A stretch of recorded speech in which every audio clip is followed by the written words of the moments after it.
Saudara, Disnaker Trans Jateng akan menyalurkan ratusan peserta program magang ke Jepang. Pada Senin kemarin, mereka mengikuti seleksi untuk bisa lolos mengikuti program ini.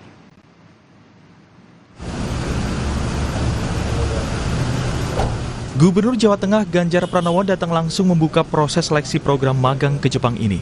Ganjar mengapresiasi dukungan dari berbagai stakeholder yang hadir mendukung program ini. Ada syarat tambahan bagi peserta seleksi yang di luar lulusan SMK, yakni sertifikat keahlian. Ganjar memberikan salah satu contoh sukses peserta program ini yang telah pulang dan mandiri mendirikan usaha di kampung halaman.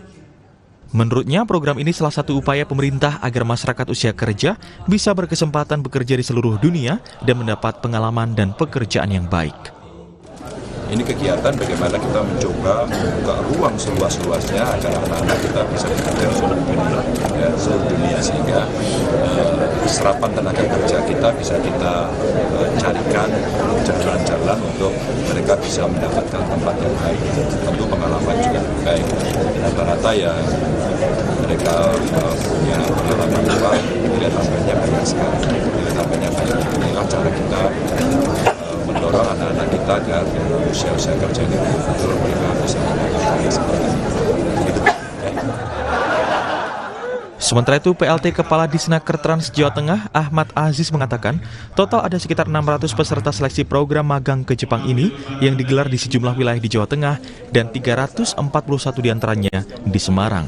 Setelah lolos seleksi, peserta akan mengikuti pelatihan dan kembali dilakukan tes terakhir agar bisa berangkat mengikuti program ini. Kalau yang diberangkatkan berdasarkan hasil seleksinya. Seleksi yang di sini tadi kan ada beberapa macam. Setelah itu nanti pelatihan, setelah pelatihan nanti masih harus mengikuti tes terakhir ya. Tes terakhir baru diberangkatkan. Perusahaannya bisa di sektor manufakturing, di perusahaan industri, bisa juga di agrobisnis, di pertanian.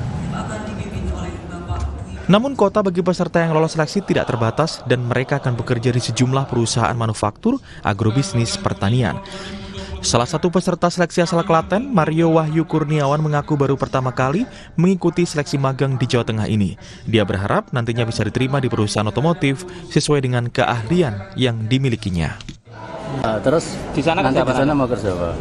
Kalau itu saya berharapnya dapat pabrik. Soalnya kan kalau untuk IM Japan ini programnya itu jobnya diacak, nggak bisa milih. Berharapnya sesuai keahlian gitu. Iya. Peserta lain yang berasal dari Klaten bernama Garda Arjuna mengatakan mendapat info terkait program ini dari para temannya yang sudah lebih dulu mengikuti program ini. Dia tertarik ikut program ini untuk lebih banyak mengenal budaya Jepang. Yang pertama, menambah ilmu pengetahuan, keterampilan, dan pengalaman, serta mempelajari etos kerja orang Jepang. Pulang dari sana membangun usaha, dan kesananya menabung. Peserta berharap setelah pulang nanti bisa membuka pekerjaan sendiri dari sejumlah fasilitas dan pengalaman dari Jepang itu. Prahayuda Febrianto, Kompas TV Semarang, Jawa Tengah.